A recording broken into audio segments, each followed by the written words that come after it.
வணக்கம் நண்பா. நான் உங்கள் அன்புக்குரிய நண்பன் அஜய் நண்பன் பேசிக்கிட்டு இருக்கேன். நம்ம எந்த மாதிரி ஒரு சமூக கட்டமைப்பை ஏற்படுத்திக்கிட்டு இருக்கோம்னு நினைக்கும் போது எனக்கு ஒரு மாதிரி ரொம்ப கஷ்டமாக இருந்துச்சு. சடனாக தோணுச்சு.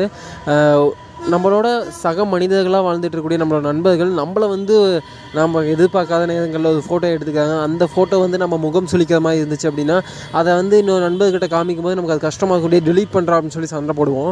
அதுவே நம்ம கூட சக உயிர்களாக வாழக்கூடிய குரங்குகளாக இருக்கட்டும், மற்ற விலங்குகளாக இருக்கட்டும், கரடிகளாக இருக்கட்டும், அவர்களோட கைகளில் குப்பைத்தொட்டியை கொடுத்த மாதிரி ஒரு பொம்மைகளை செஞ்சு குப்பைத்தொட்டிகளை செஞ்சு பொது இடங்களில் வச்சுருக்கோம், பள்ளிகளில் வச்சுருக்கோம், கல்லூரிகளில் வச்சுருக்கோம். அப்போ நம்ம எந்த மாதிரி ஒரு சமூக கட்டமைப்பை ஏற்படுத்தணும்னு நினைக்கணும்னு எனக்கு புரியல.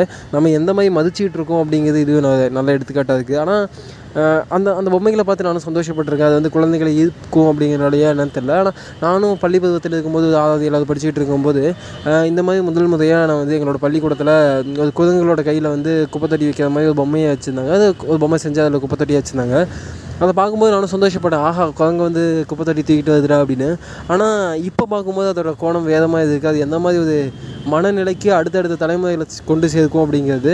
ஏன்னா நம்மள சக மனுஷனை நம்ம அப்படி ஃபோட்டோ எடுக்கும்போதே நமக்கு அவ்வளோ கஷ்டமாக இருக்கும்போது சக உயிர்களை நம்ம எப்படி மதிச்சிக்கிட்டு இருக்கோங்கிறது கொஞ்சம் வேதனையாக இருக்குது. என்னோடய புரிதல் தவறாக இருக்கலாம், அல்லது நான் என்னோடய பார்க்க கோணம் இப்படி பார்க்கணும் அவசியம் இல்லைன்னு நீங்கள் நினைக்கலாம். ஆனால் அது அப்படியும் பார்க்கணும்ல, இல்லையா? உங்களுக்கு பேக்ரவுண்டில் நாய்ஸ் கேட்டுட்ருக்கு அப்படின்னா இது நம்ம வாழ்ந்துகிட்டு இருக்கக்கூடிய இந்த சமூகத்தில் நம்ம இந்த மாதிரி ஒரு சத்தத்தின் இடையில் தான் வாழ்ந்துகிட்ருக்கோம். அதை நீங்கள் கேட்கும்போது மட்டும் ஏன் சவுண்டு இல்லாமல் கேட்கணும்னு ஆசைப்பட்றீங்க? நம்ம வாழ்ந்துட்டு இருக்க சமூகமே இந்த மாதிரி சத்தம் நிறைந்த சமூகம் தானே. நாளைக்கு ஒரு நல்ல எபிசோடில் பார்க்கலாம். நான் உங்கள் அன்புக்குரிய நண்பன் அஜய் நண்பன்.